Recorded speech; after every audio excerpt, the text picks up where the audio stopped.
Bonjour à tous et bienvenue dans cette vidéo de mise à jour donc du décompte Elliott sur le Dow Jones.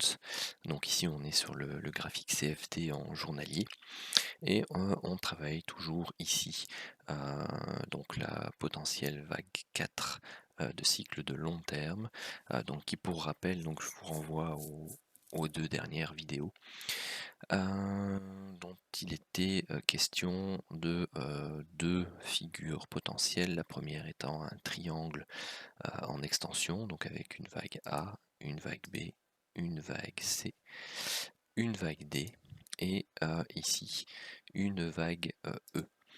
Alors dans le cadre de cette vague E, eh bien soit on a fait ici sa petite A, sa petite B, sa petite C et celle-ci est terminée et là on construit une structure haussière, donc qui est la sous-vague 1 de notre vague 5 rose, soit nous avons simplement réalisé la sous-vague A de notre vague E.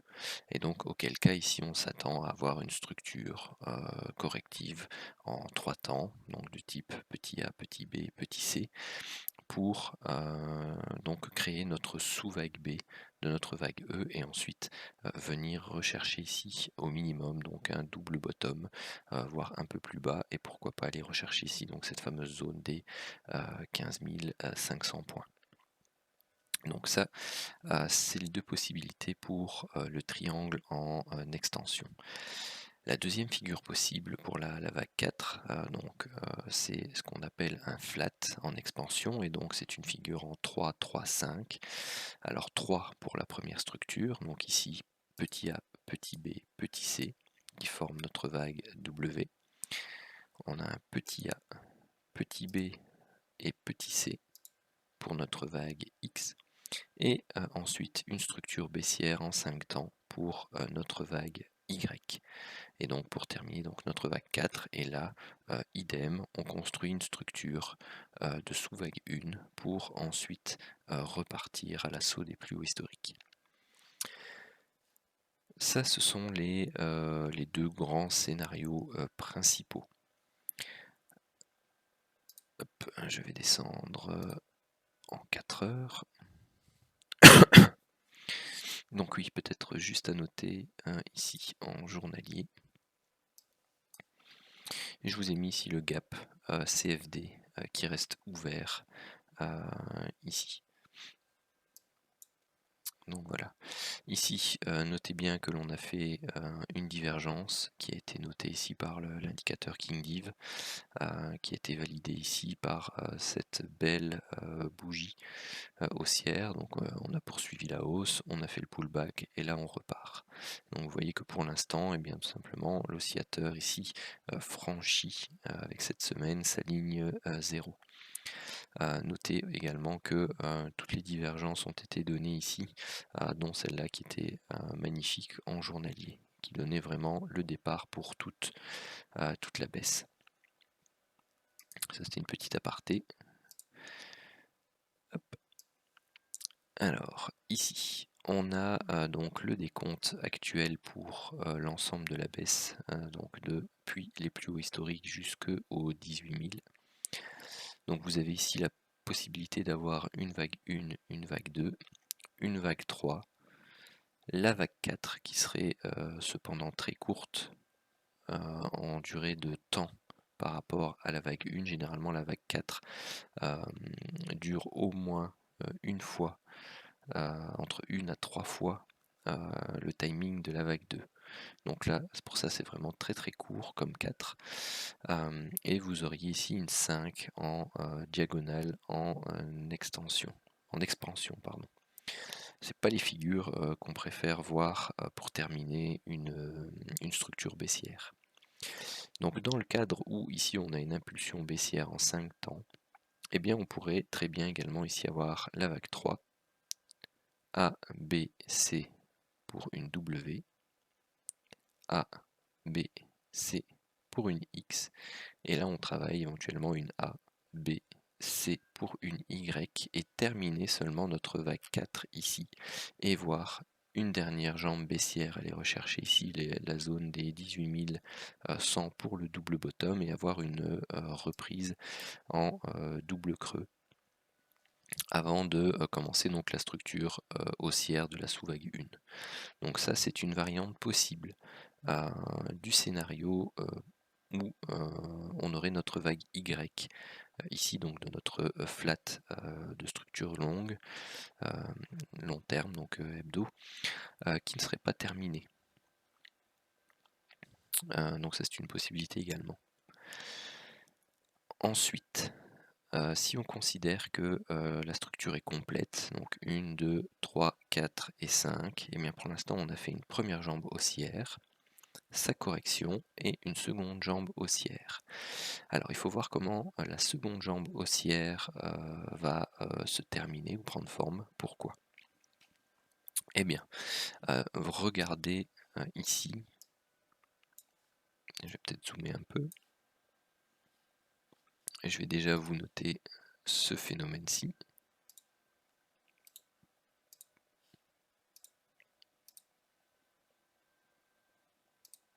Je vais la laisser en bleu. Et pour le moment, ceci. Donc vous avez ici une première impulsion haussière qui est très raide, sa correction qui latéralise ici, donc on a retracé de mémoire autour des 38 de Fibonacci, et puis là on a une impulsion qui pour l'instant a une pente qui est plus faible que la première. Alors ça se produit généralement dans deux situations. Donc ça signifie un affaiblissement du momentum au niveau de la hausse. Donc là vous avez deux possibilités. Soit ça signifie qu'ici on a fait une sous-vague A, sous-vague B, qu'on travaille la sous-vague C avant de repartir à l'assaut des plus bas. Et à ce moment-là, la cassure ici des 20 630 est très importante parce qu'elle valide donc la structure en ABC. Ou bien c'est que vous avez une première vague 1, sa vague 2 correctrice, et dans la vague 3, ici on travaille donc ici une sous-vague 1 de la vague 3, une sous-vague 2 de la vague 3, et ensuite, hop, la sous-vague 3 de la vague 3. Ou alors, eh bien tout simplement, vous avez la vague 1, la vague 2, la vague 3, la vague 4, la vague 5, pour former ce qu'on appelle une diagonale d'initialisation. Donc ce sont les trois cas possibles que j'envisage.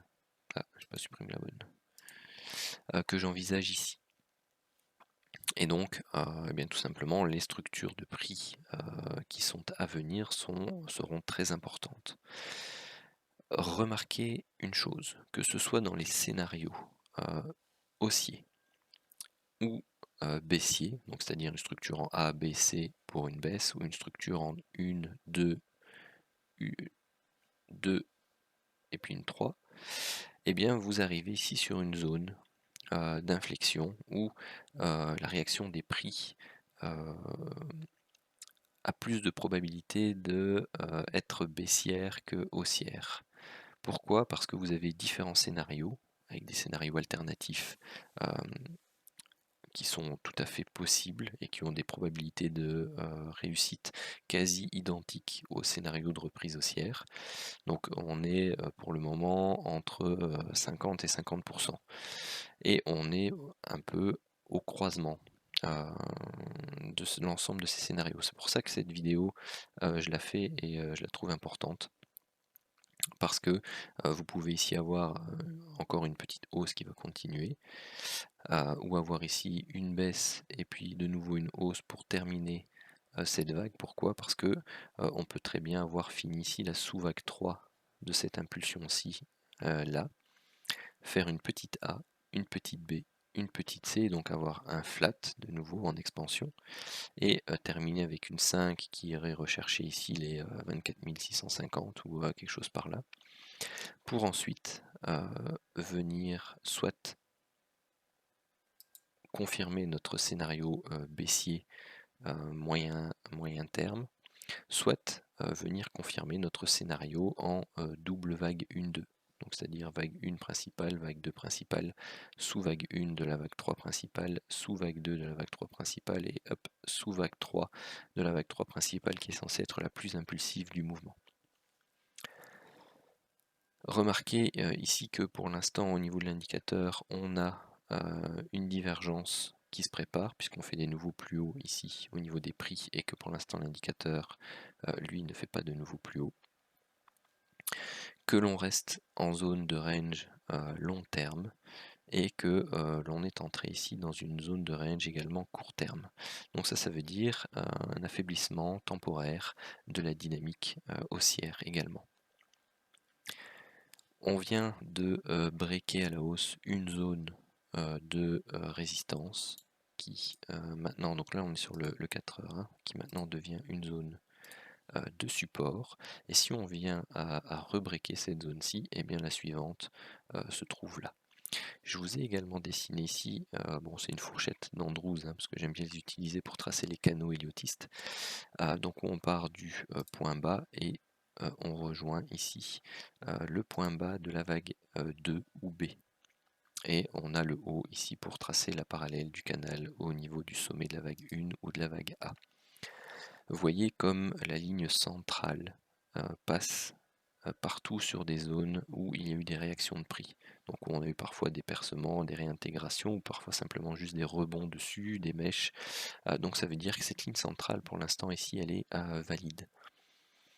Et donc on peut très bien ici avoir eu une réaction, on vient faire le pullback sur le bas du canal où on le casse légèrement et puis on vient retravailler ici cette zone et donc avec la zone médiane où on n'y arrive plus justement et on confirme l'affaiblissement du momentum haussier pour ensuite venir breaker, casser à la baisse ce canal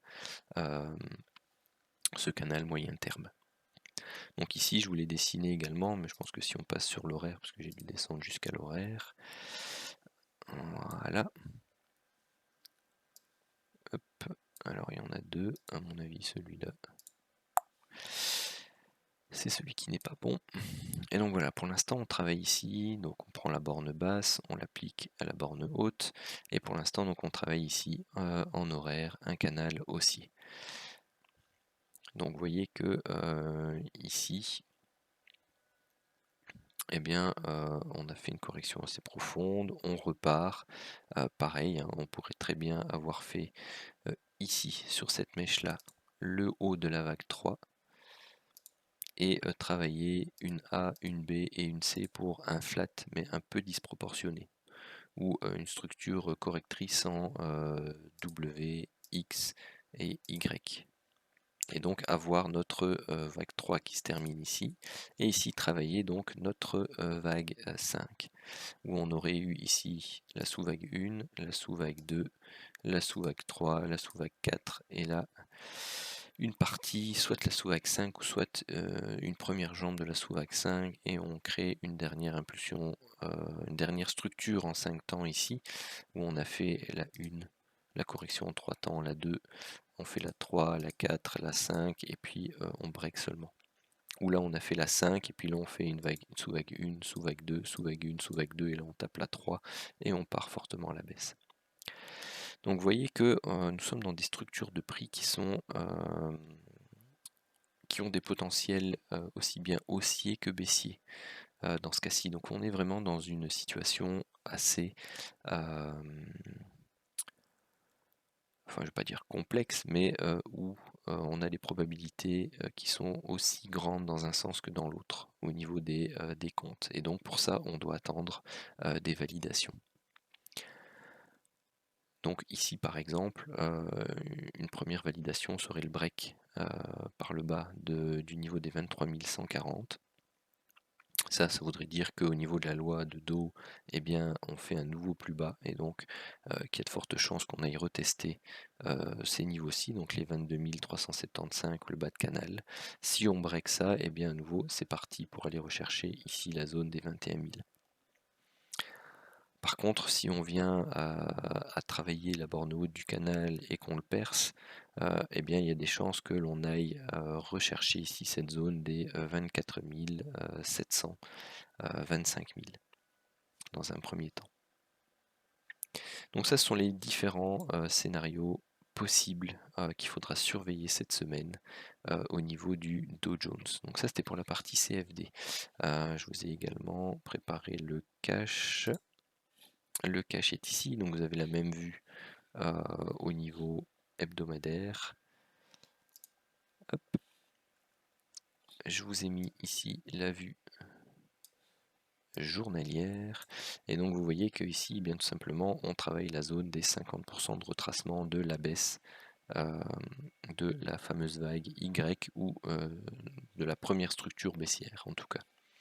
Donc la zone des 50% est une zone typique de retracement lorsque l'on travaille une première vague baissière, donc une vague A. Pour la vague B, on retrace généralement entre 38,2 et 61,8 de manière standard, avec un plus fort pourcentage pour la zone des 50, donc ici on y est.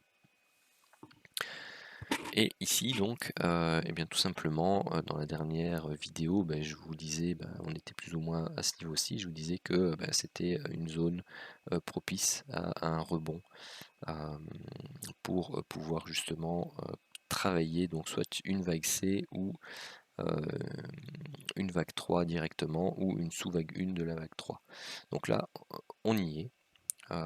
Très clairement, et on travaille aussi une zone d'extension Fibonacci de la vague A par rapport à la vague B, et bien de 61,8 à 78,6.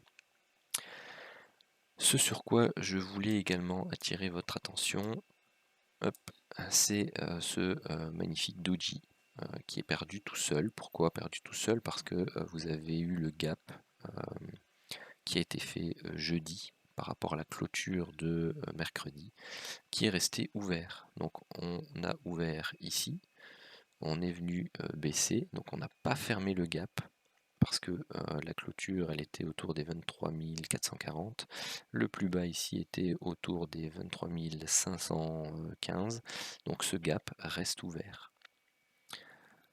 Et vous avez une bougie d'indécision sur un niveau clé chartiste, et on a vu que en journalier tout à l'heure sur le CFD on avait une divergence qui se préparait au niveau de l'indicateur de momentum. Donc tout ça fait que eh bien tout simplement, si la prochaine journée cash on a un gap baissier à l'ouverture et que ce gap baissier reste ouvert en clôture, eh bien on a en figure de chandelier japonais ici en journalier un bébé abandonné, qui est une figure de retournement très intéressante, surtout sur des zones de résistance ou de support qui sont des zones fortes, comme c'est le cas ici.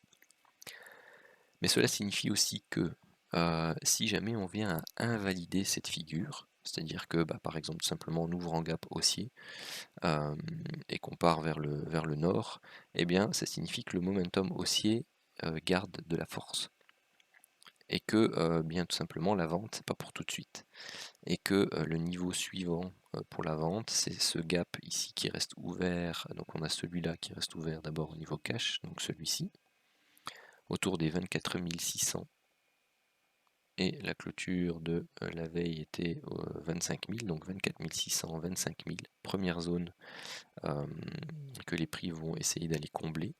Et la seconde, elle cumule, parce que on avait la clôture qui était là, donc on avait 25 870, et l'ouverture ici qui est à 25 000. Donc en gros vous avez un double gap intégré qui va de 24 600 à l'open qui est là à 25 870. Donc vous avez un double gap qui fait quasi 1000 points. Donc ce sera une zone qui, si on continue à la hausse, devrait être très travaillée.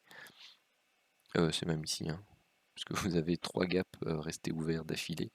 Donc ils se combinent complètement tous ces petits loulous là. Donc 26 600 à 24 600, donc c'est quasi 2000 points, une zone de 2000 points où vous avez 1, 2, 3, 4 gaps, pardon. 4 gaps qui sont restés ouverts, donc c'est même 27 000, pardon. Donc vous voyez, bah, vous avez vraiment les zones successives des gaps restés ouverts au niveau cache. Donc si je descends, je pense que c'est sur le 1 heure.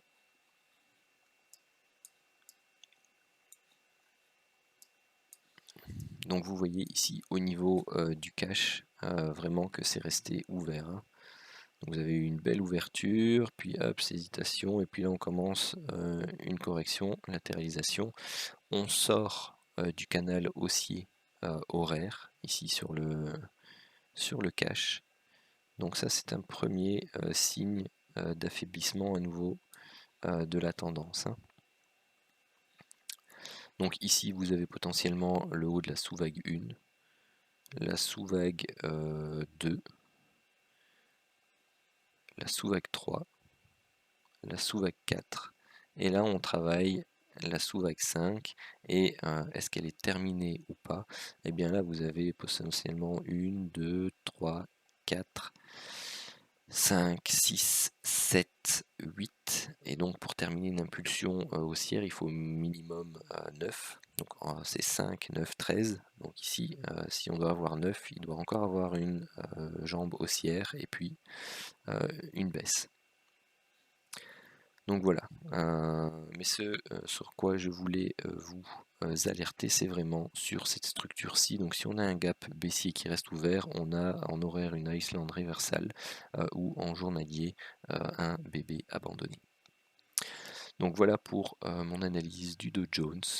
Sur ce, je vous souhaite une très bonne journée, une très bonne soirée, tout dépendant de quand vous regardez la vidéo.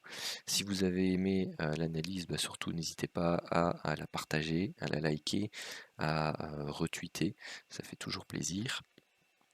Et tout simplement aussi merci de prêter attention au travail effectué. Et voilà, tout simplement merci. Et dans la prochaine vidéo.